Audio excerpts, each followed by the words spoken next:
জঙ্গলের মধ্যে দেখাইনি। এই যে দেখেন কত বড় বড় লাউ হয়েছে। আমি এগুলো রান্না করব। লাউটা তুলে নিয়ে আসলাম, মানুষের চোরেরা তুলে নিয়ে যাবে। আরও আছে লাউ, ওগুলো আমি তুলে নিয়ে আসবো, তোমাদেরকে আমি দেখাবো।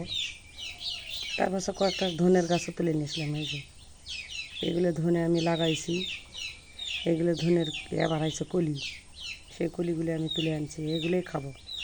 এখন ধনিয়ার পাতা হয় না, এগুলোই কলি। এখন এই যে আমি এখন কুটে নেব, কাটে নেব এগুলো।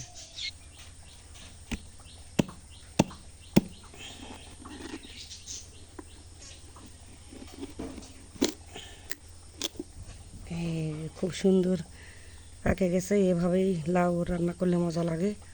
পুরপুরি করব আমি লাউয়ের, পেঁয়াজ দিয়ে অনেক স্বাদ লাগে। আমি এগুলো এখন কাটে নিব, তোমাদেরকে তারপর দেখাবো। আমি চাকু দিয়ে কাটতে পারি না, আমি বটি দিয়ে কাটি।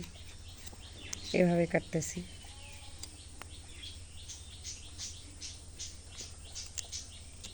অনেক ঢেউ ঢেউ লাউটা, ওই জন্য কষ্ট হচ্ছে আমার কাটতে। এত চাপাচাপি ঢেউ, সমান না, এই জন্যে অনেক কষ্ট হচ্ছে।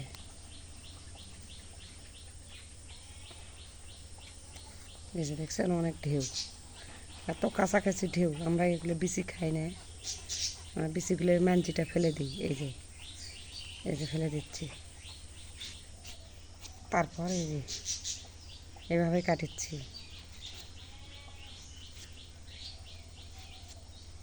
এগুলো আমি সার ছাড়াই কাটছি, কোনো সার দেইনি, কোনো ওষুধ দেইনি, কিচ্ছু দেইনি। খালি শুধু পাউশ মাটি দিয়ে আমি এই লাউ গাছ গাড়ছি। ওই জন্য অনেক মজা হবে। এইভাবে সবাই লাগে খাবেন। পাউশ মাটিতে আগের মানুষ আবাদ করে খাইছে, আমরাও এখন ওইভাবে আবাদ করব। এই দেখেন, দেখছেন খুব সুন্দর।